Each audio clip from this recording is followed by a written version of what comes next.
सत्यमपुर का न्याय। बहुत समय पहले की बात है। हिमालय की तलहटी में एक अत्यंत सुंदर राज्य था, सत्यमपुर।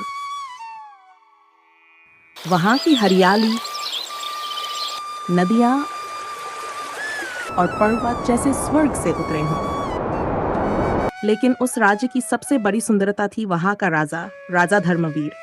राजा धर्मवीर न सिर्फ वीर थे बल्कि न्यायप्रिय, दयालु और सत्यवादी भी थे। उन्होंने एक ही सिद्धांत पर राज्य चलाया, सत्य और न्याय में ही राज्य की विजय है। राज्य की रानी का नाम था रानी सौम्या और उनका बेटा था राजकुमार आर्यन।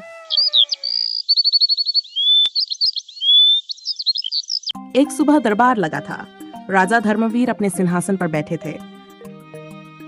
सेनापति बोलराम ने आकर सलाम किया और कहा, महाराज, ग्रामवासी गोपाल दरबार में अपनी समस्या लेकर आए हैं। राजा धर्मवीर बोले, उन्हें भीतर बुलाओ और जो भी कहना चाहते हैं निर्भय होकर कहें। गोपाल झुककर राजा को प्रणाम करता है और वह कहता है, जय हो महाराज। मैं एक साधारण किसान हूँ। परसों मैंने अपने खेत की उपज शहर के व्यापारी कालिदास को बेची। उसने मुझसे वादा किया था कि पूरा मूल्य आज देगा, लेकिन जब मैं पैसे लेने गया तो उसने कहा कि मैंने अनाज दिया ही नहीं। राजा धर्मवीर बोले, ये गंभीर आरोप है, क्या कोई गवाह है? गोपाल ने कहा, हाँ महाराज, गांव का हलवाई रघुनाथ वहाँ था। राजा धर्मवीर बोले, मंत्री चतुरसेन, व्यापारी कालिदास और गवाह रघुनाथ को कल दरबार में हाजिर किया जाए।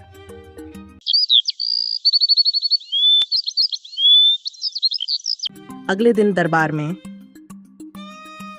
राजा धर्मवीर बोले, कालिदास, गोपाल कहता है कि तुमने उसका अनाज खरीदा और अब पैसे देने से मना कर रहे हो।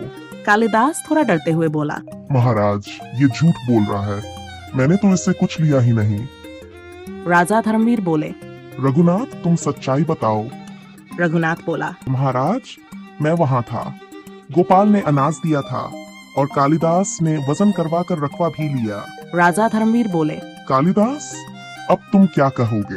कालिदास गिरगिट की तरह रंग बदलते हुए बोला, मुझे क्षमा करें महाराज, मैं लोभ में आ गया था, मुझसे भूल हो गई। राजा धर्मवीर बोले, भूल नहीं, यह अपराध है, पर चूंकि तुमने स्वीकार कर लिया, तुम्हें एक माह के लिए नगर सेवा में लगाया जाएगा और गोपाल को उसका मूल्य तुरंत लौटाना होगा, 2 गुना। राजकुमार आर्यन बोला, माँ, पिताश्री कितने न्यायपूर्ण है ना? रानी सौम्या बोली, बिल्कुल बेटा, यही एक सच्चे राजा की पहचान है। एक दिन राजा को समाचार मिला कि पड़ोसी राज्य असत्यगढ़ के राजा ने सीमा पर हमला कर दिया है। सेनापति बलराम ने युद्ध की तैयारी की। सेनापति बोलराम बोला, महाराज, हमें तुरंत युद्ध करना चाहिए। राजा धर्मवीर बोले, हम युद्ध नहीं, पहले वार्ता करेंगे।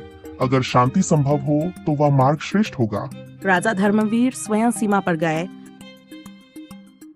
और असत्यगढ़ के राजा विक्रम सिंह से वार्ता की। राजन, हम भाईचारे में विश्वास रखते हैं। भूमि के लिए रक्त बहाना उचित नहीं।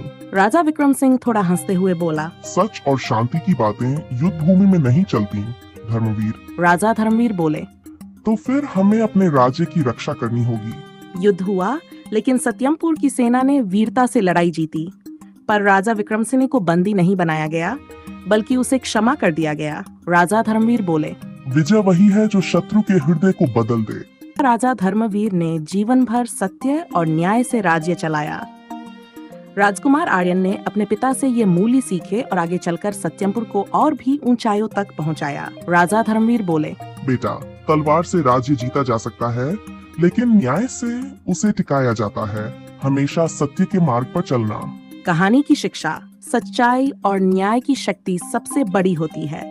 एक सच्चा राजा वही है जो हर नागरिक की सुनता है और सबके साथ समान न्याय करता है। नमस्ते दोस्तों, आपको ये कहानी कैसी लगी? अगर आपको थोड़ी सी भी अच्छी लगी हो तो इस वीडियो को एक लाइक और एक प्यारा सा कमेंट जरूर करें। साथ ही अपने दोस्तों के साथ शेयर करना न भूलें और हमारे चैनल को सब्सक्राइब जरूर करें। साथ में बेल आइकन को दबाएं ताकि हमारे नए वीडियो आप तक सबसे पहले पहुंच सकें। धन्यवाद।